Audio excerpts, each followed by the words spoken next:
রাজ্যে স্টেনোগ্রাফার পদে নতুন রিক্রুটমেন্ট বিজ্ঞপ্তি ছাড়া হয়েছে 2024-এ। তো চলো সেই বিষয়ে এখন বিস্তারিত আলোচনা করা যাক কোথা থেকে নোটিশটি পাবলিশড হয়েছে। নোটিশটি পাবলিশড হয়েছে অফিস অফ দ্য ডিস্ট্রিক্ট জাজ মালদা ইংলিশ ডিপার্টমেন্ট থেকে। ডান দিকে দেখো ঠিকানা টোটাল দেওয়া আছে, Malda court complex near Netaji মোড়, district Malda, west Bengal, pin, phone number সহ কিন্তু টোটাল দেওয়া আছে ঠিকানা। আচ্ছা, এবার নিচের দিকে দেখি। নোটিশ অনুসারে বলা হচ্ছে, it is hereby informed for all contract that working in interview is going to be hold 20/3/2024 তারিখ। আচ্ছা, তোমাদের কিন্তু একটা ওয়ার্কিং ইন ইন্টারভিউ হবে, যার মাধ্যমে কিন্তু তোমাদের এই নিয়োগটা হবে এই স্টেনোগ্রাফি পদের জন্য। সেটা ইন্টারভিউটা হবে তোমাদের মার্চ মাসে 20 তারিখে 3টা পর্যন্ত। আচ্ছা, Malda district court complex Malda for making a panel of retired government employee for re-employee on contractual বেসিসে 1 পোস্ট। আচ্ছা, যারা আগে গভর্নমেন্টে জব করতে বর্তমানে রিটায়ার করেছে, এটা কিন্তু স্পেশালি তাদের জন্যই ছাড়া হয়েছে, রি-এমপ্লয়মেন্ট করার জন্য।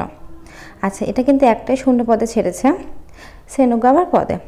For the court of the additional district session জাজ ফার্স্ট ট্র্যাক 1 কোর্ট মালদা অ্যাসপার, এখানে কিন্তু নেওয়া হবে।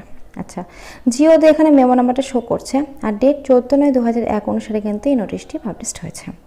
আচ্ছা, the willing retire government employee, তোমরা যারা 65 বছরে রিটায়ার করেছো, এটা কিন্তু তাদের জন্য। দেখো এখানে তোমাদের এজটা মেনশন করে দিয়ে দিয়েছে। আচ্ছা, রিপোর্ট বিফোর তোমাদের অফিসিয়াল হচ্ছে যে এখানে বলে দিয়েছে তোমাদের হচ্ছে ডকুমেন্টস যেগুলো চেয়েছে, সেগুলো হচ্ছে তোমাদের পিপিও মানে পেনশন অর্ডার একটা দিতে হবে, আর মেডিকেল একটা সার্টিফিকেট দিতে হবে যে তোমরা শরীরের দিক থেকে ফিট আছো কি না, তো সেটা কিন্তু দিতে হবে। এবং তোমাদের হচ্ছে একটা হয়তো পেনশন অর্ডার বললাম, এটা নিয়ে কিন্তু তোমাদের 20/3/2024 12টার দিকে কিন্তু পৌঁছে যেতে হবে মালদা কোর্টে, যেই ঠিকানায় বললাম সেই ঠিকানায় পৌঁছে কিন্তু যেতে হবে। 12টা থেকে 3টা পর্যন্ত কিন্তু তোমাদের ইন্টারভিউটা নেবে। ইন্টারভিউয়ের মাধ্যমে শর্ট লিস্টে কিন্তু তোমাদের জয়েনিংটা হবে। একটাই কিন্তু শূন্যপদ আছে এখানে কিন্তু বলে দিয়েছে। আর তোমাদের কিন্তু ফর্ম হচ্ছে আমি ডেসক্রিপশানে লিঙ্ক দিয়ে দেবো, তো সেখান থেকে কিন্তু তোমাদের ফর্ম ডাউনলোড করে সেই ফর্মটা ফিল আপ করে কিন্তু সমস্ত 11 ডকুমেন্টস তোমাদের অ্যাটাচড করে কিন্তু এই যে বললাম 20 তারিখে কিন্তু তোমাদের চলে যেতে হবে এই ঠিকানায়, গিয়ে কিন্তু ওখানে ইন্টারভিউ হবে। ইন্টারভিউয়ের মাধ্যমে কিন্তু যারা হবে শর্ট লিস্ট তাদেরকে কিন্তু নিয়োগটা তোমাদের করা হবে।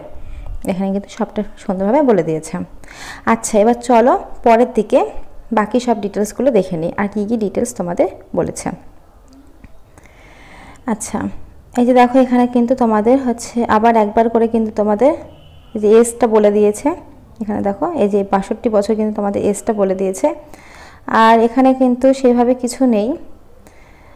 তো ফ্রেন্ডস, আজকের মতো এইটুকুই। তো তোমাদের যেটা বললাম আমি ডিসক্রিপশনে লিঙ্ক দিয়ে রাখবো, তোমরা চাইলে সেখান থেকে কিন্তু নিয়ে ফর্ম ফিল আপটা করতে পারো, করে কিন্তু তোমাদের 20 তারিখের মধ্যে কিন্তু পৌঁছে যেতে হবে মালদা কোর্টে যে ঠিকানায় বললাম, তাহলে কিন্তু তোমাদের পুরো প্রসেসটা কমপ্লিট হয়ে যাবে।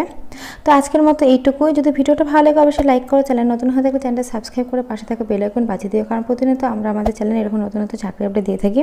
তো আজকের মতো এইটুকুই, থ্যাংক ইউ।